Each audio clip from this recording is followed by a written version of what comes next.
आज हम पढ़ेंगे बुद्धिज्म यानी बौद्ध धर्म। पिछले क्लास में हमने जैन धर्म पढ़ा था और हमने जैन धर्म में क्या पढ़ा कि वैदिक कल्चर के यानी वैदिक काल के लिमिटेशन त्रुटियों की वजह से बहुत सारे नए समुदाय नए कमिटीज शुरू हुए। उनमें से एक था जैन धर्म और दूसरा है बुद्धिज्म यानी बौद्ध धर्म। यानी ये जो बौद्ध धर्म है ये भी एक रिलीजियस मूवमेंट यानी धार्मिक आंदोलन की वजह से हुआ है। और ये कब हुआ था? 600 BC में। और इसके फाउंडर कौन है? महात्मा बुद्ध है। महात्मा बुद्ध ने बुद्ध धर्म का स्थापना किया। उनका जन्म, उनके माता पिता कौन है, ये सब आपको याद रखना होगा। उनका जन्म कहाँ हुआ था? लुम्बिनी फॉरेस्ट, रामनदाई, नेपाल में। और जन्म कब हुआ? 563 BC में। उनके माता पिता कौन थे? पिता थे शोधोधना और माता थे महामाया देवी। और वो कौन से राज्य से आए थे? बिलोंग टू शाक्य किंगडम, शाखों के राज्य से आए थे। उनका बचपन का नाम क्या था? सिद्धार्थ था। और महावीर जैन के बचपन का नाम क्या था? वर्धमान था। गोत्र, उनके गोत्र क्या था? गौतम गोत्र। इसीलिए हम कहते हैं ना गौतम बुद्ध। तो वो गौतम कहाँ से आता है? उनके गोत्र से। अब वो जब बहुत ही छोटे थे, बचपन में उनका माता का मृत्यु हो गया। तो माता की मृत्यु के बाद गौतम बुद्ध को किसने पालन किया? Brought up by his aunt, उसके मौसी ने। मौसी का नाम क्या था? गौतमी प्रजापति। ये आपको याद रखना है कि किसने उन्हें पालन किया।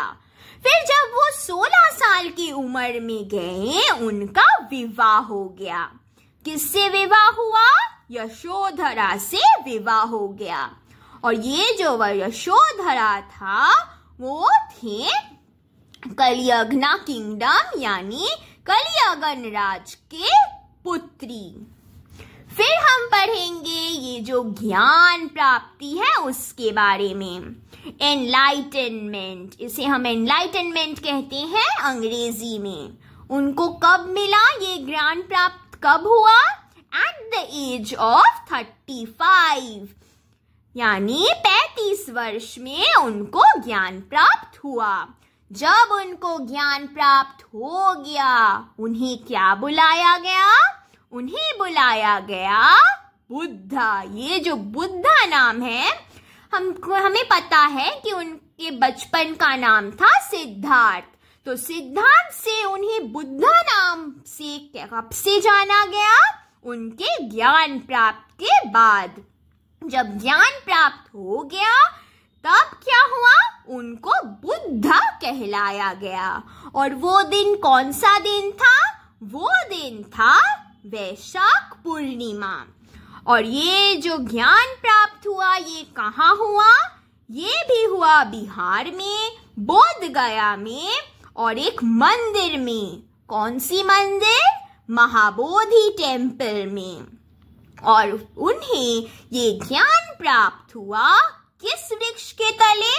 बैनियन ट्री, बट वृक्ष। और जो महावीर जैन थे उनको ज्ञान प्राप्त कौन से वृक्ष के तले हुआ था? साल ट्री, साल वृक्ष के तले। अब हमें जानना है उन्होंने अपना पहला उपदेश यानी फर्स्ट सरमन कहाँ दिया और किसे दिया? फर्स्ट सरमन, पहला उपदेश उन्होंने 5 ब्राह्मणों को दिए। किस भाषा में? पाली भाषा में। किस जगह? बाली सरनाथ में। और जो हमारे थे महावीर जैन, उन्होंने फर्स्ट सरमन कहाँ दिया था? बिहार में वो भी राजगृह में। और ये जो फर्स्ट सरमन, ये जो 5 ब्राह्मणों को ये जो पहली बार बुद्ध ने जो ज्ञान दिया, अपना उपदेश दिया, इसे हम क्या कहते हैं? इसे हम कहते हैं धर्म चक्र चेंज, यानी धर्म चक्र परिवर्तन। सबसे पहला उपदेश 5 ब्राह्मणों को मिला और आखिरी उपदेश उन्होंने किसको दिया? अंतिम उपदेश आनंद नाम के एक शिष्य को। उनका देहांत, उनका मृत्यु कब हुआ? वैशाख पूर्णिमा में हुआ। कहाँ हुआ? उत्तर प्रदेश के कुशीनगर में हुआ। तो हमने देखा कि वैशाख पूर्णिमा में 3 महत्वपूर्ण चीजें हुए। एक था उनका जन्म, बर्थ, एनलाइटनमेंट यानी ज्ञान प्राप्ति, और उनका मृत्यु। उनका मृत्यु को हम महापरिनिर्वाणा के नाम से भी जानते हैं। तो इन 3 घटनाओं की वजह से जो एक ही दिन यानी वैशाख पूर्णिमा में हुआ था, इसीलिए हम वैशाख पूर्णिमा को बुद्ध पूर्णिमा के नाम से भी जानते हैं। और ये 2 आखिरी पॉइंट भी याद रखिए। ये जो है हमारे इंडिया's फर्स्ट न्यूक्लियर टेस्ट, यानी हमारे भारत का पहला परमाणु परीक्षा जो सफल हुआ, उसका नाम भी क्या है? बुद्ध पूर्णिमा। और ये कहाँ से हुआ था? पोखरान, राजस्थान से। ये आपको याद रखना होगा कि फर्स्ट न्यूक्लियर टेस्ट का नाम हमने बुद्ध पूर्णिमा क्यों रखा? क्योंकि ये उसी दिन हुआ था, बुद्ध पूर्णिमा के दिन, और ये सफल भी हुआ था। अब ये जो है हम पढ़ेंगे वो है events from Buddha's life and their symbols, यानी हम जब बचपन से बड़े होते हैं मृत्यु की दिन तक, हम बहुत सारे स्टेजेस ऑफ लाइफ गुजारते हैं। तो जो बुद्ध हैं उनके जीवन की घटनाओं के अनुसार हमने बहुत सारे चिन्ह दिए। तो आपको याद रखना है कौन सी घटना को हमने कौन सा चिन्ह दिया। यानी जब वो गर्भ में थे उसको हमने हाथी का चिन्ह दिया। गौतम बुद्ध के जन्म को हम कमल के साथ देखते हैं। यौवन यानी यूथ को हम बुल, सान के साथ जोड़ते हैं। रिनाउंसिंग होम को हम, यानी ये जो उन्होंने गृह त्याग किया था, घर छोड़ के चले गए थे, उसको हम किस नजर से देखते हैं? किस चिन्ह से? घोड़ा यानी हॉर्स। और इसे, ये जो रिनाउंसिंग होम है, गृह त्याग है, इसे हम क्या कहते हैं? इसे हम कहते हैं महावीर निष्क्रमण। फिर आता है एनलाइटनमेंट, ज्ञान प्राप्ति, उसे हम किसके साथ जोड़ते हैं? बोधि वृक्ष यानी पीपल ट्री। पता याद है, बोध गया में उन्होंने बैंयन ट्री के नीचे यानी पीपल ट्री के नीचे, बोधि वृक्ष के नीचे ज्ञान प्राप्त किया था। इसीलिए एनलाइटनमेंट या फिर संबोधि जिसे भी हम कहते हैं, वो किसके साथ जुड़ा हुआ है? पीपल ट्री यानी बोधि वृक्ष। फिर आता है प्रॉस्पेरिटी यानी समृद्धि, वो किससे जोड़ा गया है? शेर के साथ, लायन। फिर आता है निर्वाणा को किसके साथ जोड़ा गया है? पद चिन्ह यानी फुटप्रिंट्स। और उनकी मृत्यु को हम कैसे देखते हैं? स्तूपा। याद है सांची स्तूपा? तो हम स्तूप के साथ उनके मृत्यु को जोड़ते हैं। अब उनके मृत्यु के बाद 4 कॉन्फ्रेंसेस हुए, यानी 4 सम्मेलन हुआ।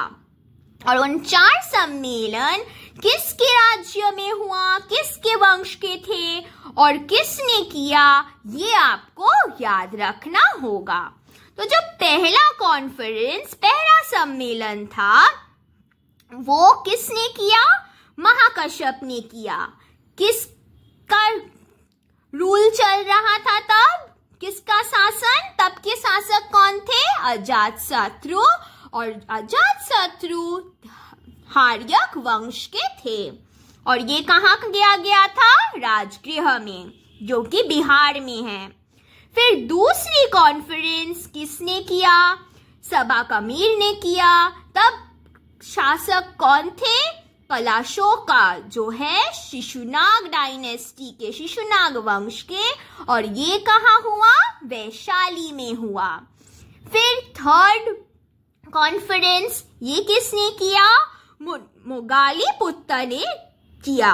मोगालीपुत्र जो थे अशोक साम्राज्य के समय के, और वो था मौर्य वंश। और ये कहाँ किया? ये पटना में हुआ था। और जो फोर्थ कॉन्फ्रेंस, वो किसने किया? वसुमित्रा ने। तब के शासक कौन थे? कनिष्का का वंश क्या था? कुशाना वंश, कुशाना डायनेस्टी। और ये जो कॉन्फ्रेंस हुआ, सम्मेलन, ये कहाँ हुआ? ये हुआ कश्मीर में। यानी आपको याद रखना है, बुद्ध के गुजरने के बाद, मृत्यु के बाद 4 कॉन्फ्रेंस हुए, 4 सम्मेलन। और चारों सम्मेलन कहाँ हुए आपको याद रखना है? राजगृह, वैशाली, पटना, कश्मीर, ये आपको याद रखना है। और आपको याद रखना है किन्होंने ये सम्मेलन करवाया, किसके राज्य में, और जो राजा, जो शासक थे, उनका वंश क्या था। यहाँ से डायरेक्ट क्वेश्चन आएंगे कि अशोका के समय कौन सा कॉन्फ्रेंस हुआ था? तो आपको कहना होगा तृतीय कॉन्फ्रेंस। या फिर पूछा जा सकता है सभाकमीर ने कहाँ पे ये कॉन्फ्रेंस किया, सम्मेलन किया? तब आपको कहना होगा वैशाली में किया। तो ये आपको, ये चारों चीजें आपको बहुत अच्छे से याद रखनी होंगी। अब एग्जाम के नजारे से देखें तो ये बहुत इम्पोर्टेंट है। बुद्धिस्ट यूनिवर्सिटीज यानी बुद्ध विश्वविद्यालय। यहाँ आपको विद्यालय के नाम और वो कहाँ है ये पता होना जरूरी है। यहाँ से डायरेक्ट क्वेश्चन आएंगे जहाँ पे आपको विश्वविद्यालय का नाम बताया जाएगा और आपको बताना होगा वो कहाँ है। तो यहाँ पे 6 विश्वविद्यालय हैं। चलिए देख लेते हैं कौन सी है। नालंदा यूनिवर्सिटी जो बिहार में है, और ये स्थापन किसने किया था? कुमारगुप्त ने। फिर आता है उदंतीपुरी यूनिवर्सिटी जो है बिहार में।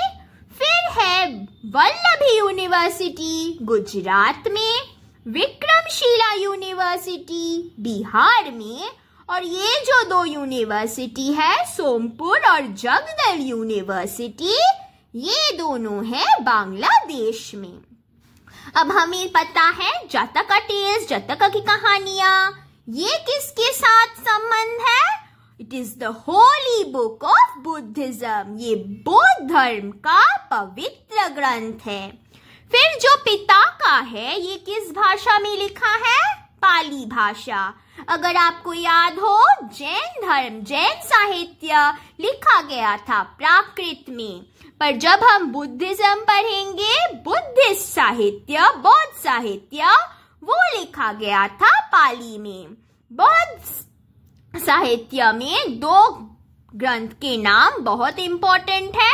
एक है जातका टेल्स और दूसरा है पिताकाज। अब आखिरी पॉइंट देख लेते हैं।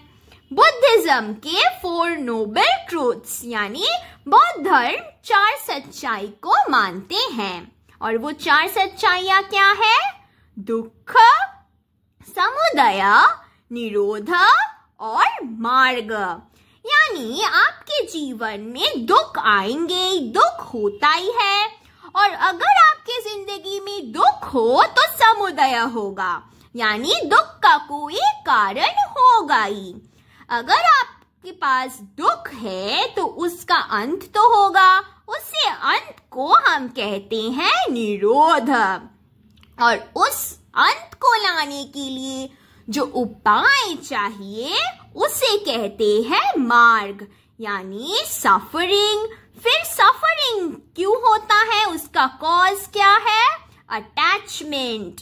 और अगर हम इस अटैचमेंट को हम लेट गो कर सके फिर क्या होगा? ये सफरिंग का अंत होगा और रिलीज फ्रॉम पेन। सो हमारे जीवन में दुख होता है, दुख का कारण होता है, दुख का अंत होता है और अंत का उपाय होता है। तो ये ही बुद्धिज्म यानी बौद्ध धर्म के 4 सत्य है जो आपको पता होने चाहिए। इसी के साथ हमने जैनिज्म और बुद्धिज्म दोनों ही धार्मिक आंदोलन कंप्लीट कर लिए। इसके बाद हम पढ़ेंगे हमारी अगली वीडियो में महाजनपद के बारे में। वो भी बहुत ही छोटा एक टॉपिक है। तो हम अपनी अगली वीडियो में मिलते हैं, तब के लिए टाटा।